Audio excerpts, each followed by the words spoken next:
On May 9, 2022, Jeffrey Williams, rapper known as Young Thug, was indicted in Fulton County, Georgia, under the state's anti-racketeering law. Mr. Williams was accused of being the leader of a criminal street gang and brought charges including conspiracy and participation in criminal street gang activity, along with various gun and drug charges. During the lead-up to the jury trial on June 7, 2024, presiding Fulton County Superior Court Chief Judge Euro Glenville held in contempt a state witness until June 10, 2024. The witness had asserted his Fifth Amendment rights and refused to testify, even though he received immunity. On the morning of Monday, June 10, 2024, Judge Glenville conducted a confidential ex parte session in his private chambers beside the witness's counsel, and prosecutor Adrian Love, ultimately securing the witness's agreement to take the stand. Because the defense was entirely barred and left unaware of the proceedings, this private conference directly violated Rule 2.9 of the Georgia Code of Judicial Conduct, which explicitly forbids a judge from facilitating or initiating one-sided communications regarding an active case. Upon learning the details of this secret communication, Mr. Williams' defense attorney Brian Steele immediately confronted the judge on the record in open court. Instead of addressing the potential ethical breaches of the ex parte meeting, Judge Glanville demanded to know the identity of the person who informed the defense. Mr. Steele refused to disclose his source, maintaining that doing so would breach Rule 1.6 of the Georgia Rules of Professional Conduct, which protects client-related confidentiality. Consequently, Judge Glanville found Mr. Steele in direct criminal contempt under Official Code of Georgia Annotated 15-1-3, which is a rule that defines contempt as an act of disobedience in the court's immediate presence that obstructs justice, authorizing the judge to issue summary punishment without a separate due process hearing. This ruling prompted defense attorney Ashley Merchant to immediately step forward and intervene in the matter.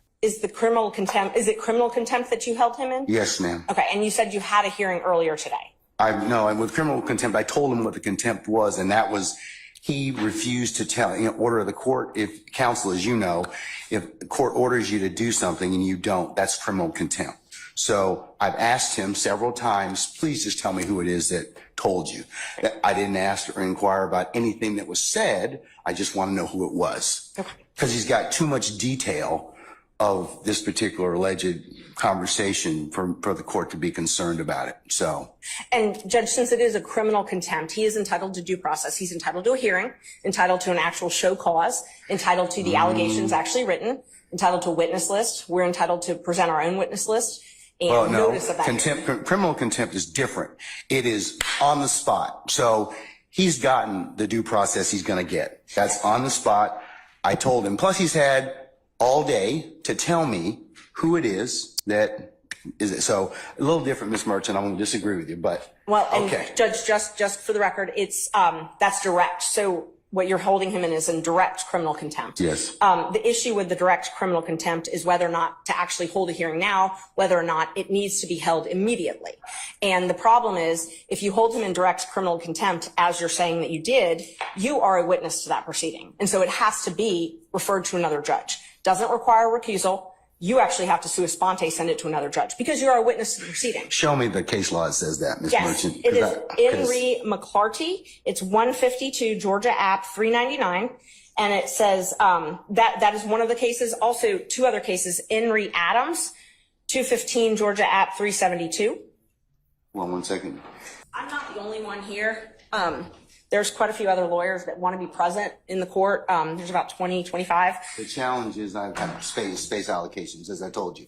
So you can, like I said, since you are representing him, that's fine. He told us, Mr. Steele told us that.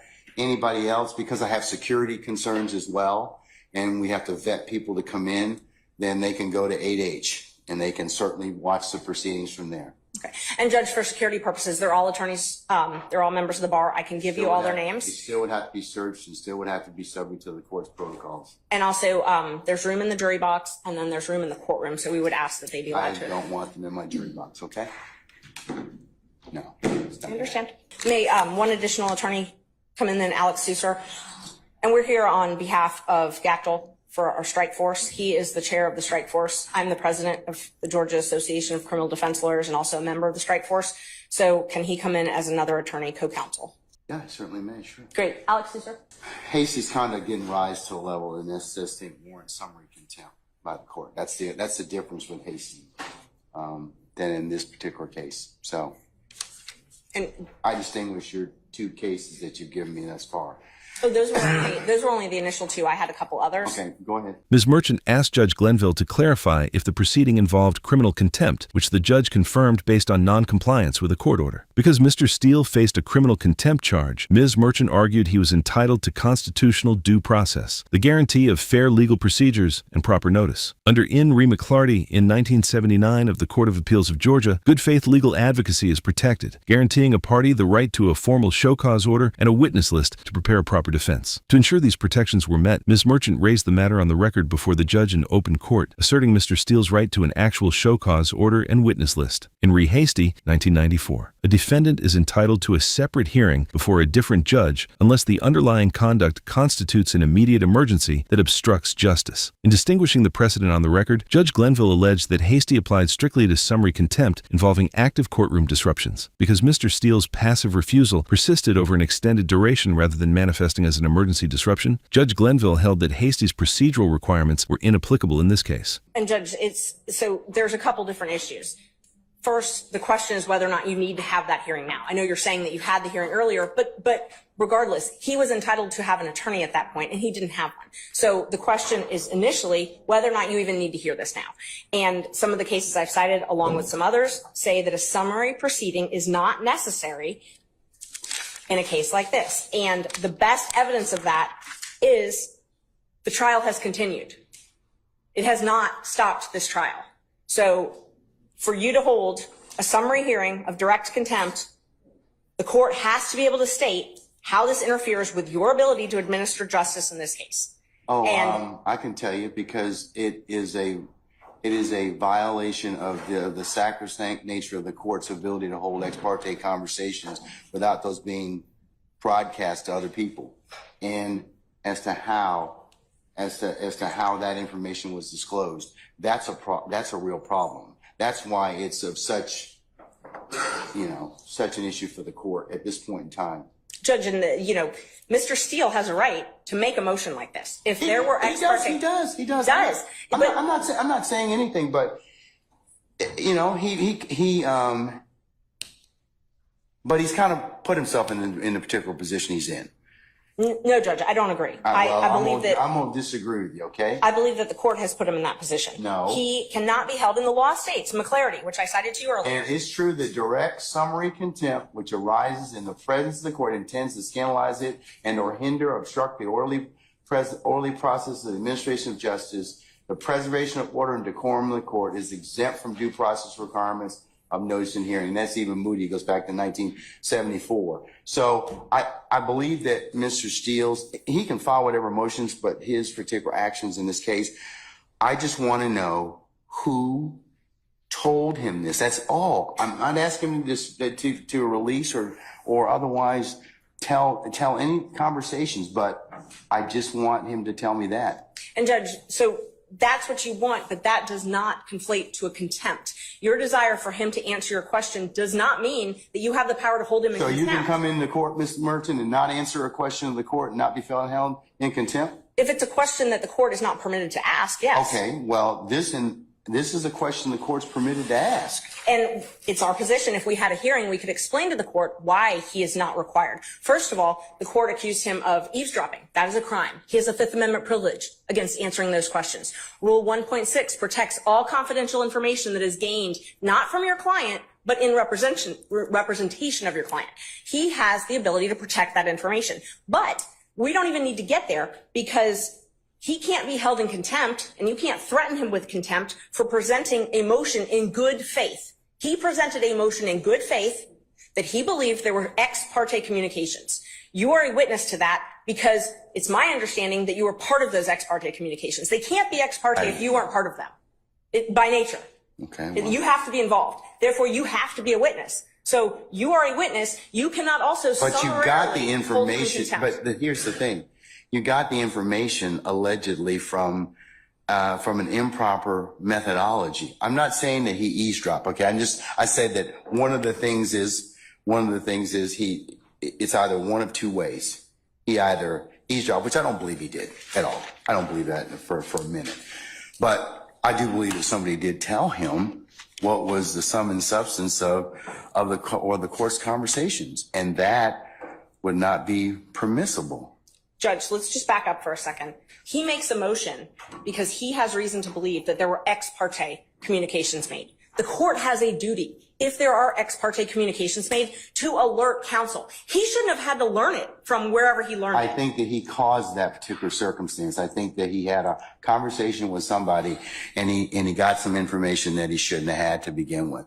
So, Ms. Merchant, I'm of the opinion I'm going to stand on my ruling at this point in time. I'm going to hold him in contempt. So at this point in time, is there anything else you want to tell me? Ms. Merchant disagreed with Judge Glanville's determination of holding Mr. Steele in direct criminal contempt, arguing that for a court to summarily punish an attorney for direct contempt, it must explicitly demonstrate how the alleged behavior actively disrupts or interferes with the case in progress. Under Moody v. State, 1974, the preservation of courtroom order and decorum is entirely exempt from standard due process requirements, such as formal notice and a separate evidentiary hearing. Judge Glanville relied on this precedent to counter the defense, asserting that the core issue was the violation of the sacrosanct nature of the court's ability to hold private ex parte conversations in chambers without those discussions being leaked or broadcast to outside parties. But forcing Mr. Steele to name his source would directly violate his attorney-client privilege. Because of this untenable position, Ms. Merchant stepped in to assert Mr. Steele's Fifth Amendment privilege against compelled self-incrimination following prior allegations of eavesdropping. She raised the matter to demand a formal hearing, maintaining that summary contempt power cannot be executed against an attorney for filing a motion in good faith. Yes, Judge, there's quite a few other things. So first of all, we would ask for you to be recused from this case because you are a witness necessarily. It cannot be an ex parte proceeding without you being a witness to this. So you are a witness to this proceeding. Therefore, yes, to the contempt.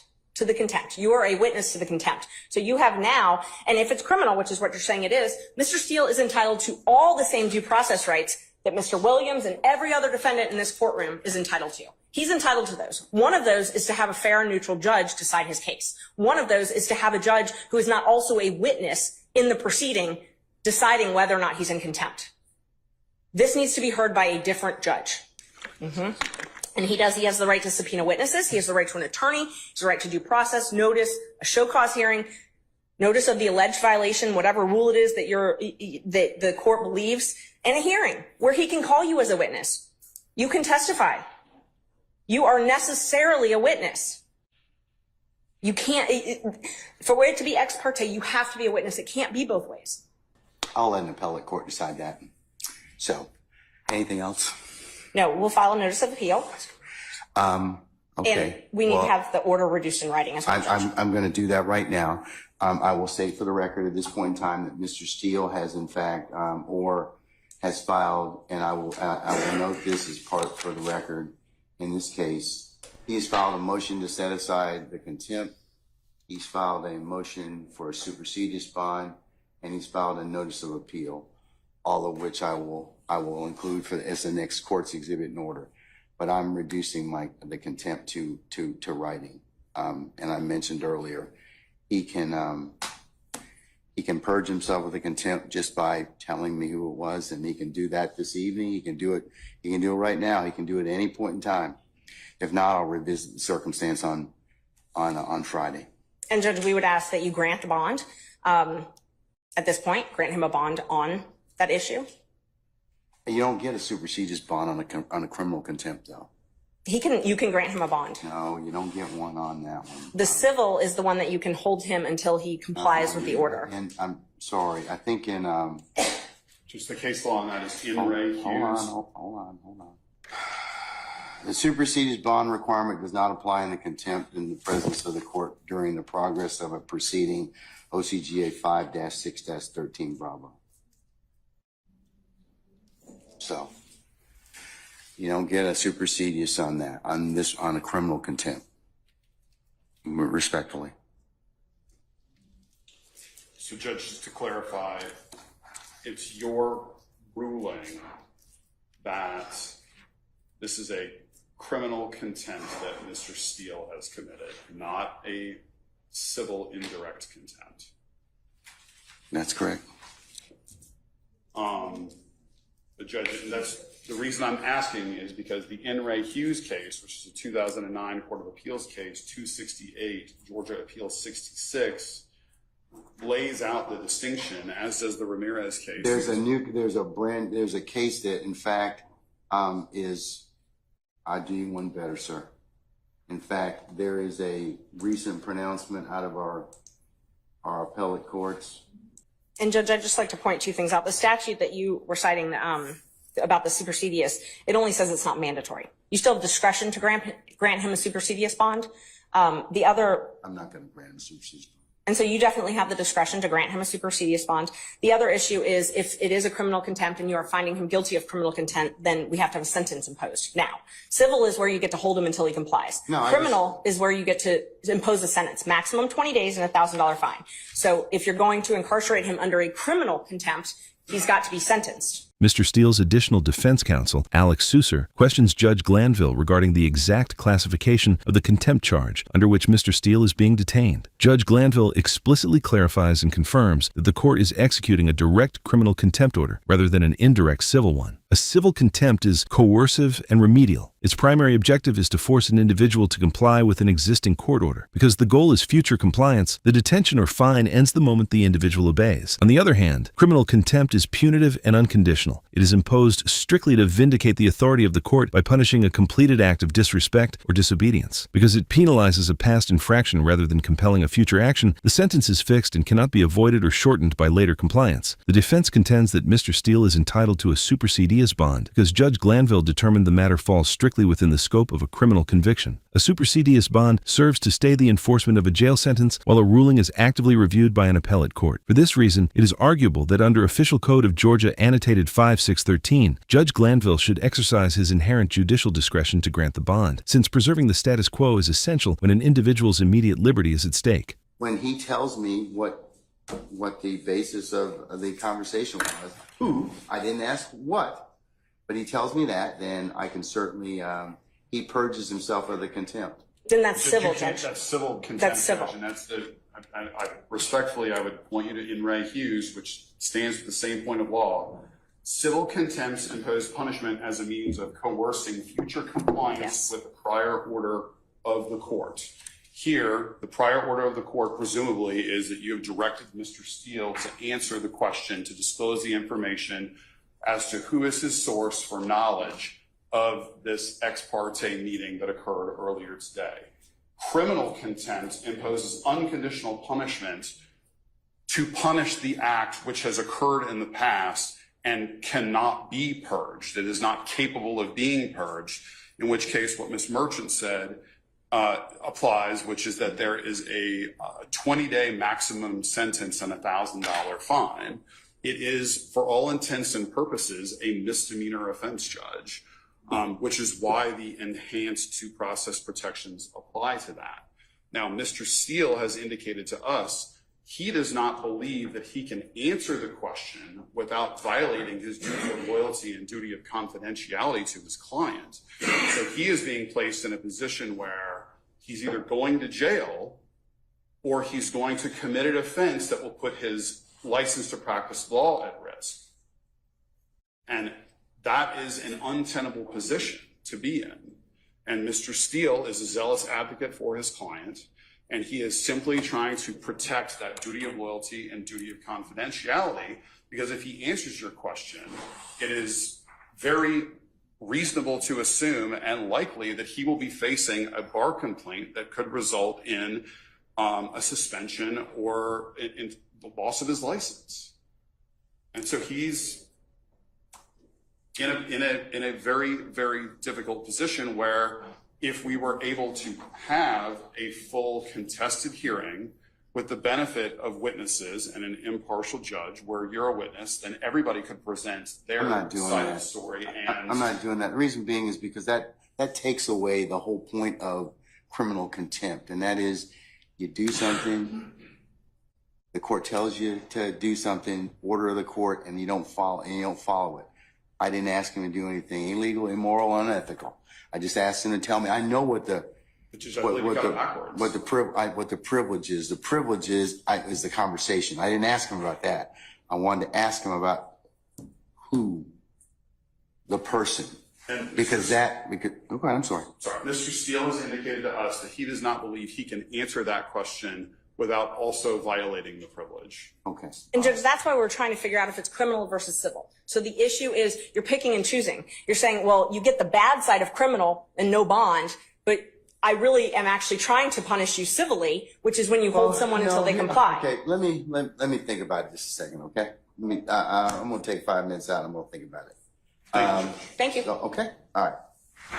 So we'll be in recess about 5 minutes. Mr. Susor explained that Mr. Steele is trapped in a professional duality. As said before in this chapter, under Rule 1.6 of the Georgia Rules of Professional Conduct, a lawyer is strictly prohibited from revealing any information related to the representation of a client without their informed consent. Under the emergency suspension provisions of Bar Rule 4-108, the state bar could move to immediately freeze his license if this breach were considered an imminent threat to the administration of justice. This emergency action of the state bar rules would trigger an immediate complaint, initiating a formal investigation by the State Disciplinary Board. While the disciplinary process winds through a special master, the Supreme Court of Georgia retains the exclusive constitutional authority to officially execute any temporary suspension or final revocation of Mr. Steele's license. Citing in Re Hughes, Mr. Susor countered that this matter must be classified just as a criminal misdemeanor rather than a summary disruption. Because its purpose is strictly punitive rather than coercive, the charge is bound by Official Code of Georgia, annotated 15-6-8-5, which places a rigid statutory cap on a superior court's power to punish contempt, a maximum of 20 days in jail and a $1,000 fine. By treating the infraction on a misdemeanor scale, the court cannot bypass constitutional guardrails. Instead, enhanced due process must apply, legally entitling Mr. Steele to a full, contested evidentiary hearing before an entirely separate, impartial judge. As well, now stand next to your attorneys.